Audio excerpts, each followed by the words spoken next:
Good evening and welcome to News Central TV. My name is Mazina Pil. Now here are stories making headlines beyond the continent.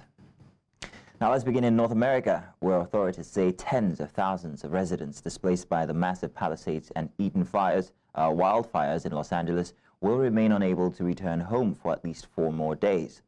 Los Angeles County Fire Chief Anthony Marrone has cautioned that the situation remains perilous, with gusting winds forecasted for the coming days. Emergency crews are continuing their efforts to control the flames, which remain highly unpredictable.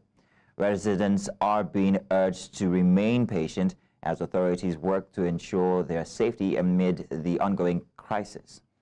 The wildfires have triggered widespread evacuations, leaving frustrated evacuees forming long lines at checkpoints in hopes of accessing no-go zones. Many are desperate to retrieve essential items such as medications or clothing left behind in a rush to flee. Others are anxious to assess whether their homes have survived the inferno. In the meantime, there has been fierce criticism of the response to the deadly blaze in Los Angeles, with Governor Gavin Newsom, City Mayor Karen Bass, and Fire Chief Kristin Crowley among the targets.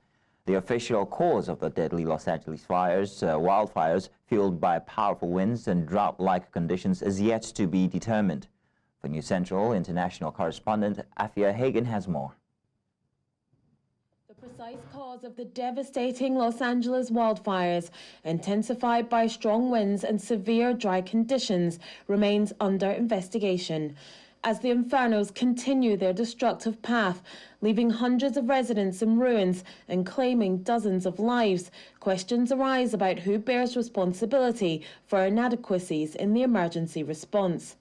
President-elect Donald Trump swiftly directed criticism at President Joe Biden and California's Governor Gavin Newsom, a Democratic leader he mockingly calls Gavin Newscom. He criticized water management policies, particularly those protecting the endangered Delta smelt fish, claiming these led to empty fire hydrants across Los Angeles. Trump escalated his criticism, labeling Gavin Newsom and LA Mayor Karen Bass's leadership as gross incompetence, and blamed them for a total wipeout in Los Angeles. Newsom, who has faced backlash from affected residents of the catastrophic wildfires, has extended an invitation to Mr. Trump to visit the affected areas and meet victims, though the president-elect hasn't yet responded. Mr. Newsom has requested an independent review of water pressure and supply issues, but emphasized it's not about finger-pointing. When questioned about his confidence in the LA Mayor Karen Bass, Mr. Newsom avoided direct endorsement, but stated his absolute faith in our community, adding, "I have faith in our leaders. I have faith of our capacity to work together." The City Mayor Karen Bass, who was visiting Ghana when the fires erupted, faces intense scrutiny over a $17.8 million budget reduction for the Los Angeles Fire Department. An online petition demanding Ms. Bass's resignation has garnered more than 90,000 signatures, with signatories accusing her of failure in addressing the city's fire crisis. With high winds forecast for Tuesday and Wednesday, there are fears the fires could get worse before they get better. For News Central, I'm Afia Hagen. Correspondent Afia Hagen. Afia, thank you very much for joining us again. Since the last time we spoke, has there been any, anything else that has happened?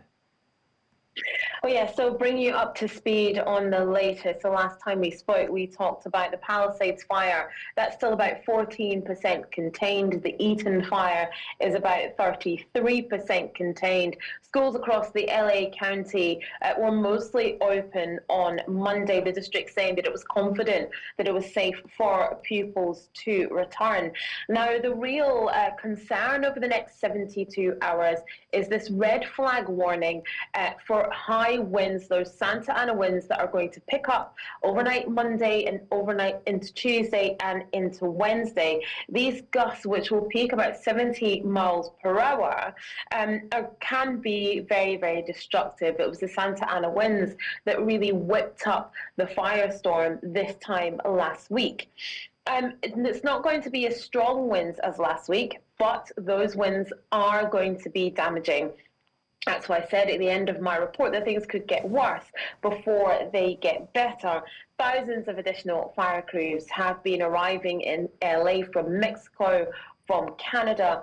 14,000 personnel deployed all across the board and on the front line to face the next 48 hours, which are absolutely crucial. So residents in some areas still can't return to their homes from what we hear, even though they might not be on fire. What can you tell us about this, and why aren't they being allowed? Yeah, that's absolutely right. There's about 100,000 people who are under evacuation orders at the moment and 87,000 facing additional evacuation orders. And that's because of a few things. In a lot of places, the power is out, so there's no utilities, no gas, no water, no electricity. And partly because of those winds that I talked about, which are going to come into force overnight today and overnight into Tuesday and into Wednesday. The problem with that is areas that have been evacuated are obviously in the danger zone. And so they may not be on fire at the moment, but potentially those neighborhoods could, and we hope not, but those neighborhoods could be under firestorm warnings for the next couple of days. So neighborhoods could go up in flames. And obviously we do not want any people to be in those parts of Los Angeles if that happens. So some people have been evacuated because of past warnings, and some people are under evacuation orders and could be evacuated because of the warnings issued today. But yes, like I said, there is also the fact that a lot of places don't have utilities at the moment, and so it's not safe for people to return to their homes. And it's thought that people could start returning to their homes the earliest at Thursday this week. Okay, so some Hollywood stars have been affected, their homes have been burned, yet we hear that some of them are still given a helping hand. What can you tell us about this? What have you seen so far? Yes, definitely. We've had quite a few Hollywood stars losing their homes. Tina Knowles was one of them, Paris Hilton, Heidi and Spencer Montag, all their homes have burned down. But they have been donating as well. Beyonce has donated $2.5 million through her Bay Good Foundation. Halle Berry took her entire wardrobe to a store that's been assisting families. Jamie Lee Curtis pledged $1 million to relief efforts as well. Paris Hilton donated $100,000. The Recording Academy, which runs the Grammy Awards, have also donated $1 million to support music artists affected by the fires, and there's talk that there could be some sort of fundraising concert there as well. It's thought the cost of this fire all across the board for the whole of Los Angeles could be in the region of $250 billion. So philanthropy is going to play a really huge part in the recovery for this area. Yes, insurance companies might be able to do something, and the government as well, but philanthropy, people donating money is going to play a really huge part in Los Angeles recovery. Well, Afia, once again, thank you very much for bringing us the latest. Moving on now, in Europe, Austria's far-right leader Herbert Kickl has announced a joint agreement with the Conservative People's Party to reduce spending by 6.3 billion euros, aiming to prevent an EU deficit procedure against the country. The announcement follows the historic victory of the Freedom Party in September's national polls, marking the first time the party topped the vote. The FPOE has since entered formal negotiations with the Conservatives to form a coalition government. Speaking at a press conference alongside OEVP leader Christian Stocker, Kickl said they have made a fundamental decision and developed a joint roadmap to address fiscal challenges and maintain Austria's financial stability.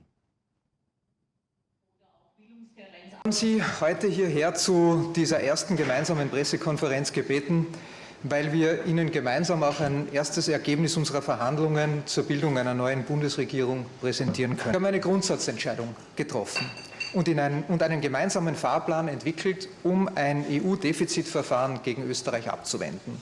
Gemeinsam ein 6,3 Milliarden Euro Paket erarbeitet, das Österreich dieses Defizitverfahren ersparen soll.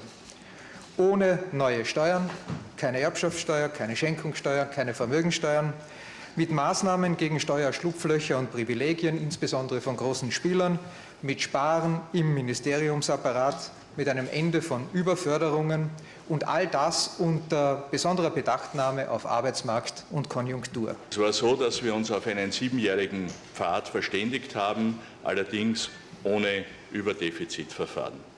Diese Einigung ist gelungen und der Obmann der Freiheitlichen Partei und ich werden eine politische Absichtserklärung unterzeichnen, die der Finanzminister Günther Meyer dann an die Europäische Kommission weiterleiten wird. Mit dieser Konsolidierung soll das Maastricht-Defizit im Jahr 2025 wieder unter 3% abgesenkt werden. Our French Interior Minister Bruno Retailleau has announced that authorities seized a record 47 tons of cocaine in 2024, nearly doubling the previous year's total of 23 tons. The announcement came during Retailleau's visit to Le Havre, where a significant cocaine bust took place in late December. Retailleau credited the sharp increase in drug seizure to enhanced detection methods and stronger international cooperation in the fight against drug trafficking, marking a major success for French law enforcement.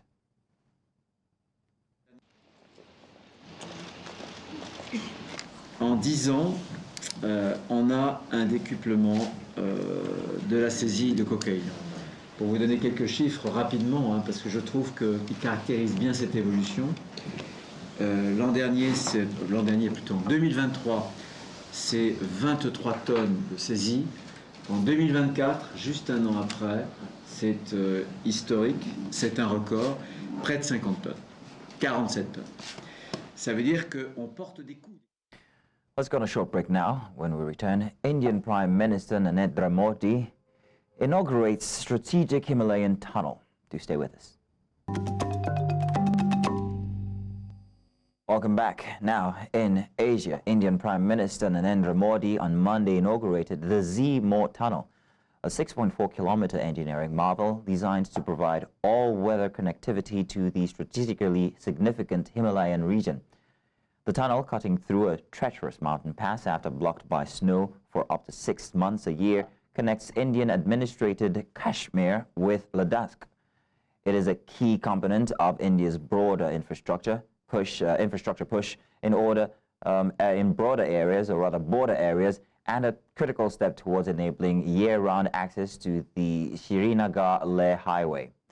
The project bolsters India's ability to rapidly deploy military supplies to contested high-altitude border zones, particularly along the frontier with rivals China and Pakistan. India and China, two of the world's most populous nations, share a 3,500-kilometer disputed border, with tensions frequently flaring over territorial claims in the region. The tunnel's inauguration underscores India's commitment to strengthening its strategic foothold in these vital areas. And South Korea's National Intelligence Service revealed in a closed briefing on Monday that around 300 North Korean soldiers have been killed and 2,700 others injured in the ongoing war in Ukraine. The agency added that it has assisted in the inauguration, or rather interrogation, of several North Korean soldiers captured by Ukrainian forces. The update follows a recent announcement by Ukrainian President Volodymyr Zelensky, who confirmed the capture of 2 North Korean soldiers in Russia's Kursk region during a surprise offensive in August. Zelensky also mentioned that he would consider sending the captured soldiers back to North Korea, provided that a swap agreement is made with North Korean leader Kim Jong-un for Ukrainian soldiers held in Russia. Now let's also tell you that the Chinese Foreign Ministry on Monday called on the Philippines to stop its malicious hype after Manila announced the deployment of a Coast Guard vessel to challenge Chinese patrol boats in the disputed South China Sea. At a news conference, Chinese Foreign Ministry spokesperson Gao Jiakun defended China's actions, stating that its Coast Guard's patrol and law enforcement activities were reasonably lawful and beyond reproach. The South China Sea remains a flashpoint in the region, with Beijing claiming nearly the entire waterway as its sovereign territory, a stance contested by the Philippines and other neighboring nations.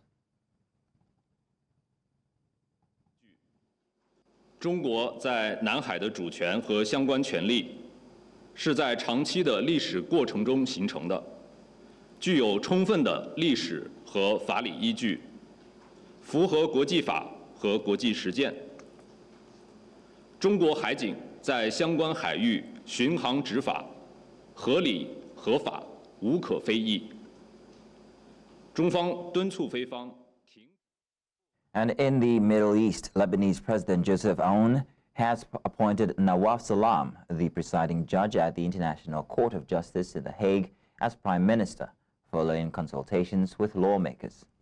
The announcement was made by Antoine Kocher, Director General of the Lebanese presidency, who confirmed that President Aoun's he's officially tasked, Judge Salam with forming a new government after consulting with the Speaker of the House of Representatives. This marks the end of a 2-year presidential vacuum and a government operating in a caretaker capacity. Observers hope this new leadership will steer the crisis-hit nation towards stability and recovery.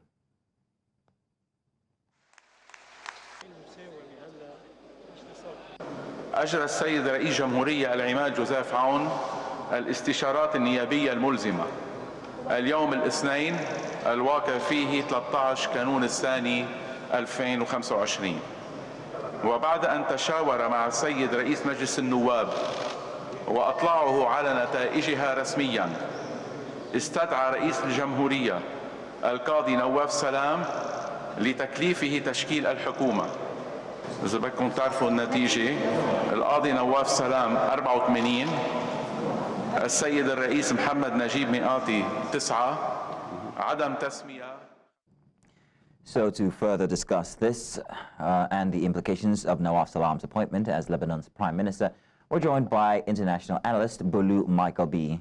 Bulu, you're welcome. Thank you very much for joining us this evening. Thank you for having me. You're welcome. Good. So how will Salam's appointment affect Hezbollah's grip on power in Lebanon? Let's start there, considering the group's opposition to his designation. But I would say that Hezbollah does not really have that much grip on power. Let's not forget the recent attack on Hezbollah, led by U.S. and Israeli forces. The walkie-talkie bombing and all that, which took out the leaders of Hezbollah, as well as several members of that. I think one more major attack may have actually wiped out the entire Hezbollah set. So I think their power or influence on government has significantly reduced, compared to how it was. So I think that the emergence of Salam actually further weakens the powers or the grip of Hezbollah, being that Salam is not apologetic to their plight, is not aligned to their interest in any way. So I feel the fact that Hezbollah could not even influence his emergence negatively shows that they didn't have the capacity to or much influence on the outcome of his emergence, and that's a sign that Hezbollah does not really have that power or grip to even influence the government's formation process that is coming ahead. So what are the chances of Salam implementing meaningful reforms in Lebanon, given his reputation as a reformist and his experience as a judge at the International Court of Justice? Well, I'll say moderate in the sense that, he's still facing challenges here and there in terms of different sects and division internally. But when you look at his background, coming from the ICJ, it shows a level of commitment to international law and rule of law. And a person wouldn't go far in their career at the level of ICJ if they are not, in some way committed to justice and rule of law. So I think overall his success will depend on how he's able to form a balanced coalition. His success will depend on how he's able to bring people together, different sects together, and ensure that he has a cooperative cabinet. And how do you think Salam will navigate Lebanon's complex confessional power-sharing system, particularly given the lack of Shia support for his appointment? Okay, well, I think one major thing is if he goes against it might lead to further polarization if he doesn't stick to the terms of the power sharing agreement that they are used to from time.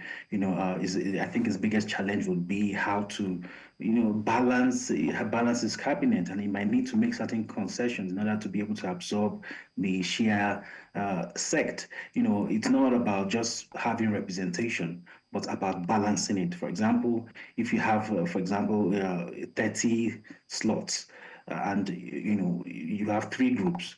A group is having 15, another is having 10, and another is having 5. Fine, there are 30. But one group has power over the other. So what will make a balance is if each group has 10 slots. So it's not about having all the groups being represented in his cabinet, but about balancing them. And I think that's really going to be the test of his power and influence on how we can be able to reach a consensus between these groups.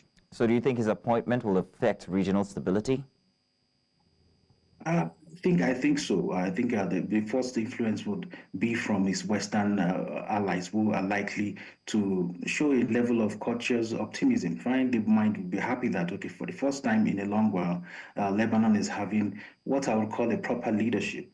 But then they will still be cautious in the sense that power corrupts, and absolute power corrupts absolutely. Being a top ICJ judge is different from being a prime minister. The levels of power and the kind of difference. So they'll still be having some level of cautious optimism in a way. So, but considering his background in the ICJ, I think he would do well in terms of commitment to rule of law. I don't see him facing any major challenge because his emergence, it's sort of a miracle to me. Imagine without Hezbollah and Shia is quite a miracle. So I think he'll do well. Well, Balu Michael B., thank you very much for joining us this evening and giving us your expert opinion on the matter. Thank you. Thank you.